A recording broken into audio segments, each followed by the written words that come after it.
7 محرم کو حضرت قاسم کی مہندی کرتے ہیں۔ عباس قمی اس نے کیا لکھا؟ صفحہ نمبر 485 یہ لکھتا ہے مخفی نہ رہے کہ کربلا میں قاسم کی دامادی کا قصہ اور ان کی فاطمہ بنت حسین سے شادی ہونا صحیح نہیں ہے۔ ان کا اپنا بندہ ہے، کہتا ہے کیونکہ وہ کتب معتبرہ میں نظر نہیں آیا۔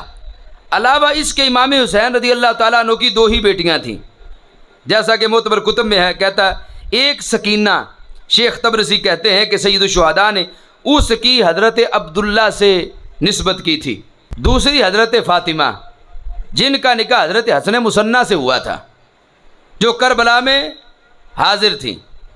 کہتا ہے امام حسین رضی اللہ تعالیٰ عنہ کی تیسری بیٹی کوئی نہیں تھی۔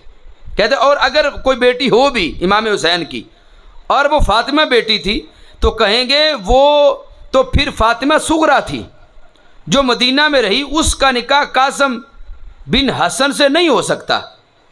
کہتے وہ تو نکاح ہی نہیں ہو سکتا کیونکہ وہ مدینہ منورہ میں تھی، اور انہوں نے 7 محرم کو حضرت قاسم کی شادی اور مہندی رکھی ہوئی ہے۔ مجھے بتاؤ پہلے نمبر پر تو مہندی اسلامی رسم ہی نہیں ہے، تو جو رسم اسلامی نہ ہو تو امام پاک وہ کس طرح کر سکتے؟ اور پھر کربلا میں جو جان دینے گئے ہوں، دین بچانے گئے ہوں، وہ شادی کس طرح ہو سکتی؟